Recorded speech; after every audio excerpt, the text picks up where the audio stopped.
시청자 여러분 안녕하십니까? 오늘은 500년 전 조선시대로 시청자 여러분들을 안내하겠습니다. 법무부 전 인권국장 황희석 조국의 최측근이죠. 이번에 정봉주 전 의원의 열린민주당에서 8번을 받았습니다. 비례대표. 황희석 국장이 조국을 조광조에 비유했습니다. 조선시대 11대 왕 중종 시대의 대표적인 개혁가 조광조.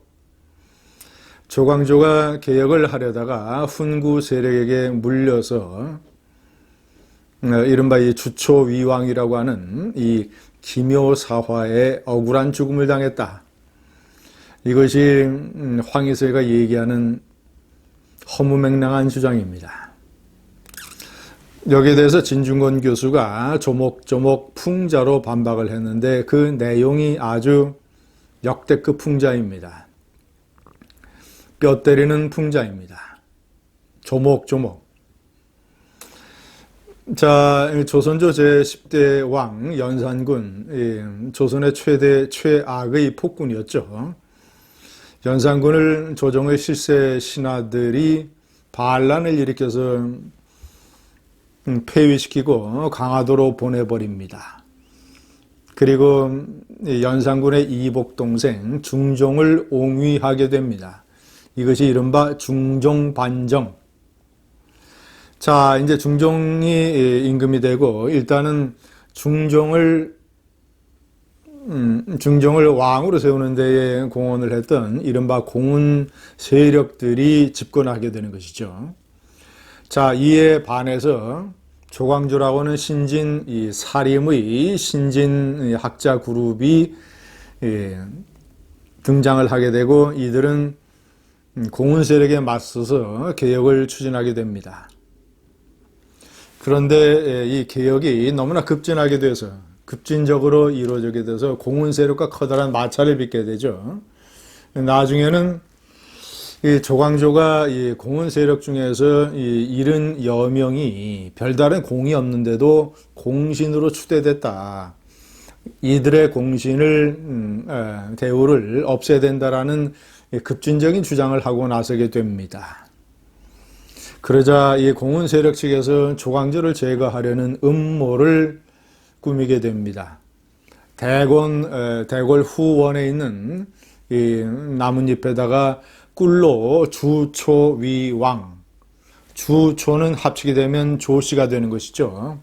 조씨가 왕이 된다 라는 식으로 꿀로 그려놔서 벌레가 그것을 파먹게 해서 이 궁녀가 그 나뭇잎을 임금에게 갖다 주게 됩니다. 그렇지 않아 이 중종은 이 조광조의 어떤 그런 음모에 의심을 품게 되고 급기야 이 공훈 세력파는 야밤에 중종에게 들이닥쳐서 조광조 일당이 어떤 역적의 모의를 하고 있다라고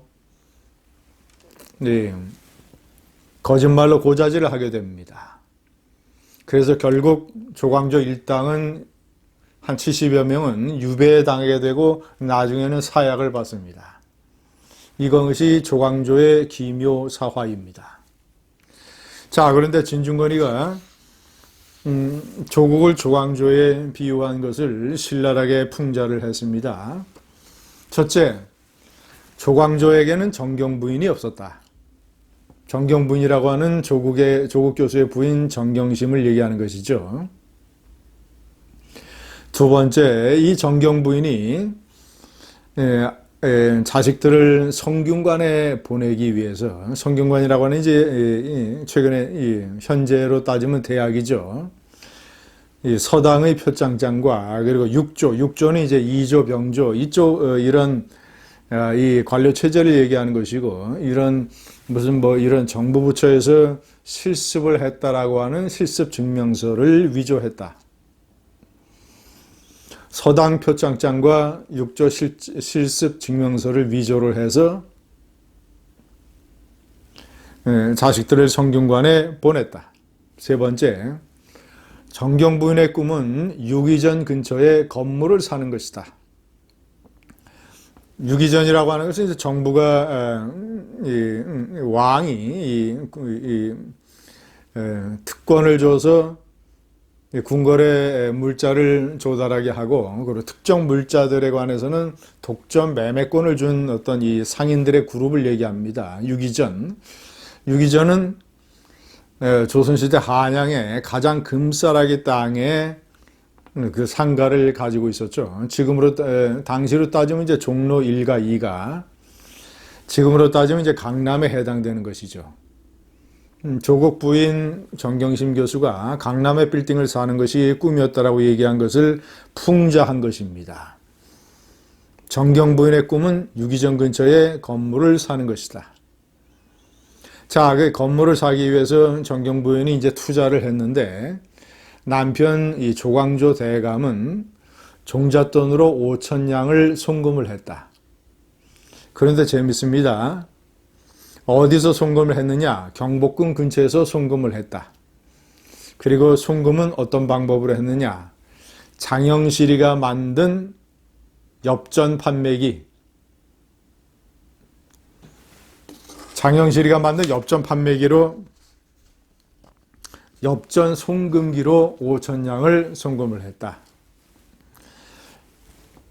당시 조선시대의 위대한 과학자 장영실을 끌어들여서 저런 식으로 이제 풍자를 했습니다. 장영실이 엽전 송금기를 만들었고, 조국이 그 엽전 송금기를 통해서 5,000냥을 부인 정경 부인에게 송금을 했다.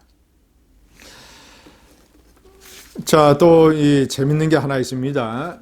정경심 여사가 자신이 근무하던 동양대학교에 가서 컴퓨터를 가져와서 이 증거인멸을 시도했던 것, 이거를 이런 식으로 풍자를 했습니다.